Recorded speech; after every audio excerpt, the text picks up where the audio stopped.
we haven't been honest with ourselves in the last 73 years, and we are not being honest now. Pakistan is in a state of confusion because it was born in a state of confusion.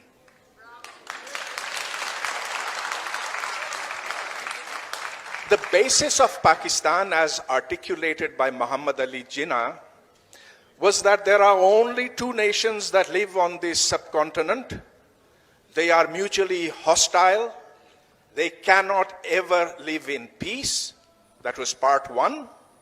Part two was that Muslims form a nation. Well, the first is, given Narendra Modi's ascent to power, something that we can talk about, that hostility exists between religions, and between Hinduism and Islam there was a particular kind of hostility. So we can talk about that. But the second part is completely nonsensical. If Muslims formed a nation which could live at peace with every part of that nation, we would not have Bangladesh. So Najmuddin Sheikh Sahab, you said you didn't want to address Bangladesh. I want to address it because that is not allowed in our official narrative. All we hear is that it was conspiracies. And there couldn't be a bigger nonsense than that. We mistreated the Bengalis. We thought of them as lesser people.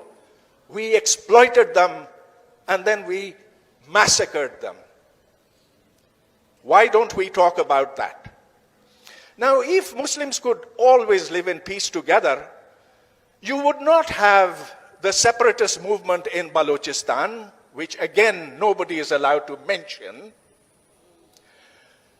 You would not have Manzoor Pashtun arrested and all the PTM leadership arrested today, and all those who go to their rescue also arrested as they were 2 days ago. This establishment is terrified that there is more than one kind of Muslim in Pakistan. This establishment cannot live with diversity. Now, all this goes back to the idea that somehow if Hindus and Muslims could be separated, then there would be nirvana, there would be utopia.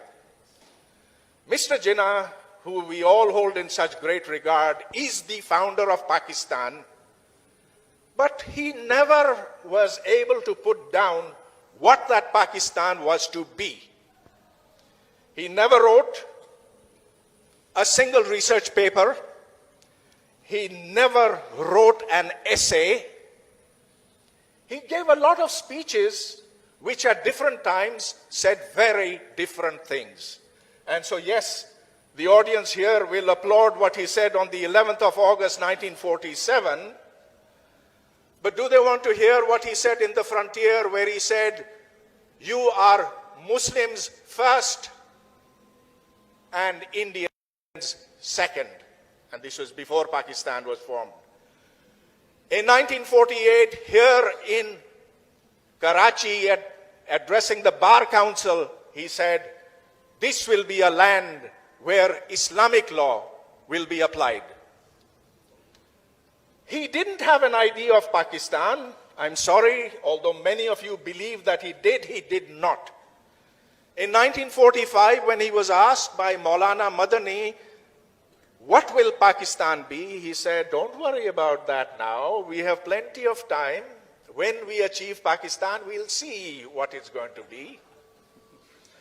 So there was nothing about how you would get rid of Jagirdari. There was absolutely no mention at all. Would Pakistan be a federation or a confederation? Nothing on that. How would Pakistan survive in a world where science and technology is what makes countries strong? He had no plans for that. And so Pakistan was born in a state of confusion. And that confusion should have ended in 1971 when the two-nation theory went into the Bay of Bengal. We should have gotten rid of the two-nation theory then. It makes absolutely no sense today. It is nonsense today. So I can be arrested for that? Yes? So those in the...